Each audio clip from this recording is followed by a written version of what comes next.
This is lesson 4.9 on properties of logarithms. So we've been talking about logarithms. We've talked about how they are the inverse function of exponential functions. Logarithms actually wind up being pretty useful functions to work with. There are a few interesting properties that make them desirable to mathematicians and to scientists in particular situations. They're a little, initially a little unwieldy, a little unpleasant to deal with and to work with, but they have a few properties that make them especially nice. We're going to talk about 3 of those in this section. So 3 important properties of logarithms that we're going to need to know for problems from this section. We're going to refer to them as the product rule, the quotient rule, and the power rule. What these rules allow us to do is to take the sum and difference of multiples of logarithms and rewrite them as a single logarithm, possibly taking the logarithm of a complicated term, or vice versa, turning it on its head. If we have a complicated logarithm of a very complex function, we can simplify that. We can make that just a little bit simpler by working backwards. We'll write the logarithm of a single product and quotient of things as the sum and difference of logarithms. So our product rule, in the order that we are most likely going to use it, if we take the sum of 2 logarithms with the same base, so that's important. We're always going to be working with the same bases here. If we have different bases, then all bets are off. We're going to have to do something a little bit different. But if we're working with logarithms with the same base, the sum of 2 logarithms is going to be the same as a single logarithm where we take the product of the insides of the logs. So in this case, log base a of m plus log base a of n, that equals log base a of m times n. So the sum of 2 logarithms becomes the logarithm of a product. Similarly, if we are taking the difference of 2 logs, so here log base a of m minus log base a of n, so the difference of 2 logarithms, that becomes the logarithm of a quotient, so m divided by n. So product rule and quotient rule look very similar, I hope we see. When we add 2 logarithms, that's the same as the log of a product. When we're taking the difference, when we're subtracting one logarithm from another, that's going to equal the logarithm of a quotient. Now the last rule, the power rule, notice that for our product and quotient rule, we do not have coefficients for our logarithms. We are not multiplying the whole logarithm by some number. So we need to keep that in mind. We have to have coefficients of 1 before we can use these rules.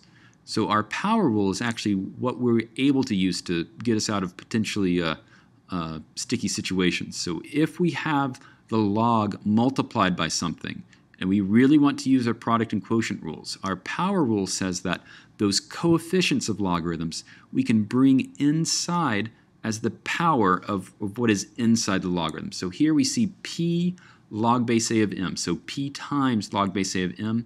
That p we can take inside and make it the exponent of m. So it becomes log base a of m to the pth power.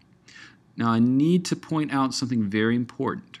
Remember that the domain of our logarithm is for numbers bigger than 0. So for all of these rules here, we must have that both m and n are numbers bigger than 0. If they are not bigger than 0, then we cannot use these properties because the individual logs just don't make sense. Log of a negative number makes no sense to us, so we cannot use the rules. Now p, in our power rule, that can actually be any real number that you wish. Positive, negative, 0, doesn't matter. That's always going to work, so long as m is bigger than 0. So once again, m and n both need to be bigger than 0 for these rules to work. P can do whatever it pleases. So we're going to take a look at some quick drill problems using these properties, and then take a look at an application problem where we solve more complicated logarithmic equations using these properties to get to our solution. So let's take a look at this problem. So write as a single logarithm, and we have this rather unpleasant looking logarithmic expression. Now one thing that we need to notice, these are all the same base. These are all log base 4. So that's important, that's key.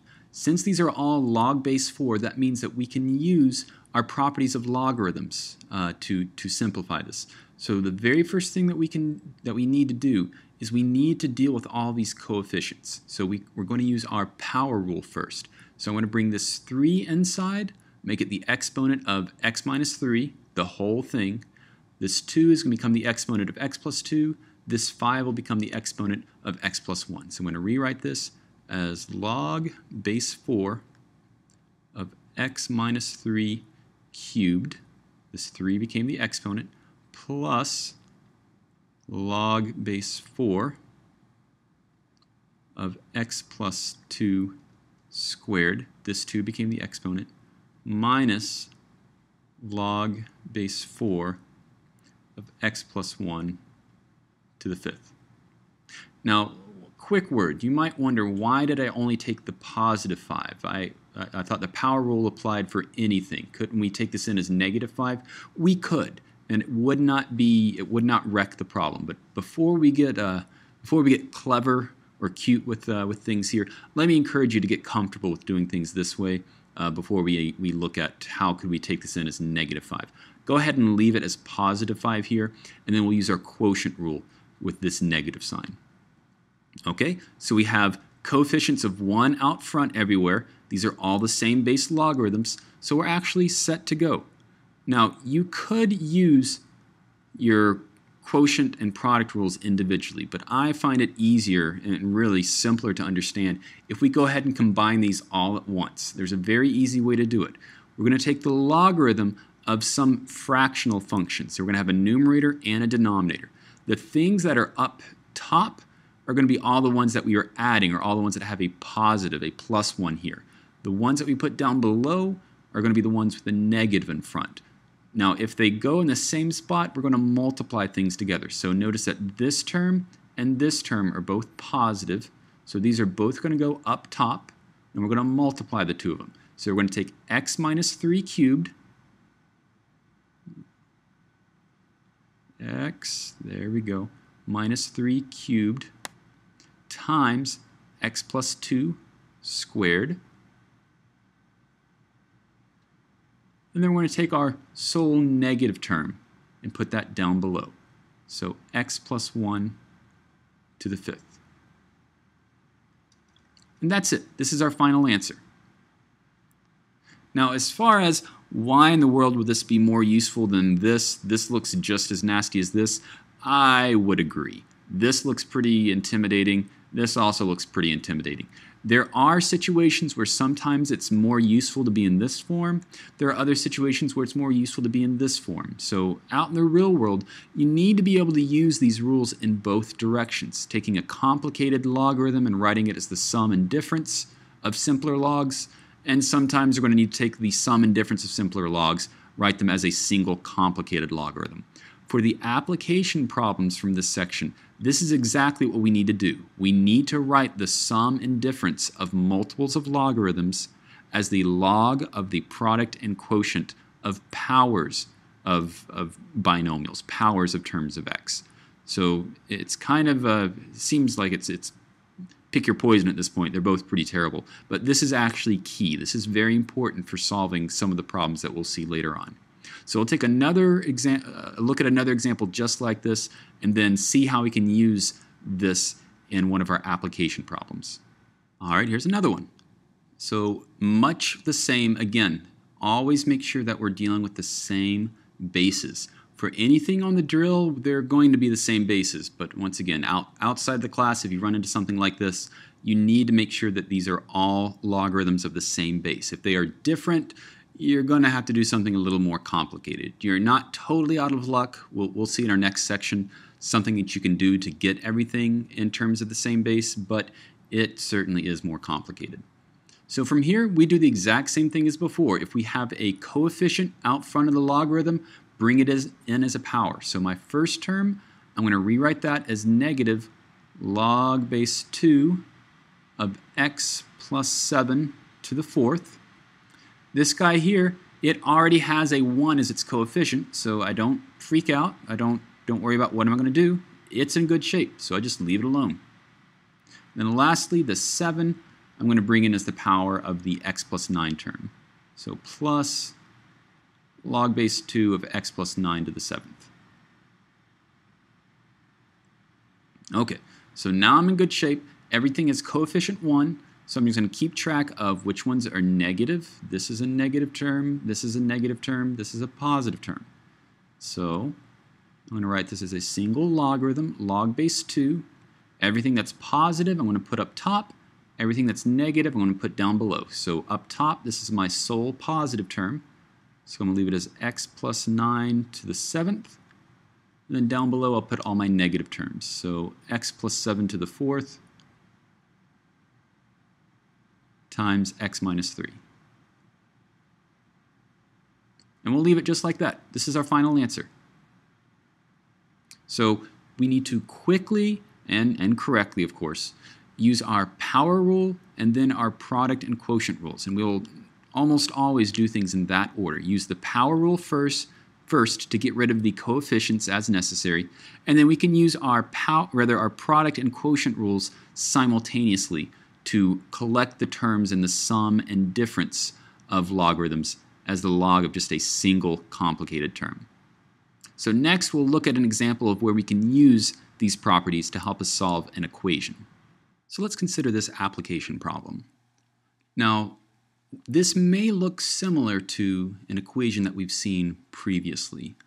We've seen equations where we have a log equals a log, but the difference here, and it's a pretty big difference, is that we're working with a plus 1 here. So we have both logarithmic and constant terms. Those two things don't mix very well. We really don't like that. It's like oil and water. If we didn't have this one term, all we would have to do is drop the logs and just equate 3x plus 4 equals x minus 1. If this were just a logarithmic term, if this were also a log of something, we could use our properties of logarithms to rewrite this as a single log, and then once again just drop the logs. Here though, again, that one really just ruins our day. But we don't worry about it too much. We're going to still do what we know to do, which is when we have multiple logarithms, let's collect them together as a single logarithm using our properties of logs and just see where that goes. So let's collect both logs on one side of the equation. So the first thing we're going to do is to rewrite this like so. So we're going to subtract log of x minus 1 from both sides. Okay, now using our properties of logarithms, we're taking the difference of two logs here, so that allows us to rewrite this as the log of a quotient. So 3x plus 4 over x minus 1. So all that equals 1. Now I hope we look at this, and I hope this rings a bell. Might be a distant bell, but a bell nonetheless. We have a log equals a constant. So remember, for every logarithmic equation, there's a corresponding exponential equation. So that's the key to this. Whenever we have a logarithmic function equals a constant, the key is going to be to rewrite it as an exponential equation. So log, this is what we call common log. Remember, that means that this is log base 10. So if it helps you, go ahead and write in that 10. So this logarithmic equation we rewrite as an exponential equation. So the base of the log is the base of our exponent, and this constant is our exponent. So our equation becomes this. All right, now from this point, 10 to the first, that's just 10. We're going to cross multiply and solve for x. So 10x minus 10 equals 3x plus 4. So let's isolate the x's, get the x's over here. So subtract 3x from both sides. That becomes 7x. Also add 10 to both sides, so this becomes 14. Divide by 7, I get x equals 2. Now don't box it in yet. Remember, when we are working with logarithmic equations, we always need to double check that this is in fact a solution. So let's plug it back in real quick. So I have log of, let's see here, 3x plus 4, so that's going to be 6 plus 4 equals log of 2 minus 1 plus 1. So log of 10 equals log of 1 plus 1. So log of 10, again, we're asking 10 to what power equals 10? Well, duh, it's 1. and then log of 1. So 10 to what power equals 1? It's going to be 0. So sure enough, it checks out. So there we go. So once again, on our drill problems, I will only give you problems that work out. So you don't need to worry about this extra step for the drill problems. I know that time is of the essence. However, for the application problems, let me encourage you to get into this habit. It is very possible and maybe even likely that we will run into a problem where we have one or more solutions that actually don't satisfy the original equation. So when working with logarithmic equations, please get into the habit of checking your answers. Ensure that these actually make sense in the context of the original equation.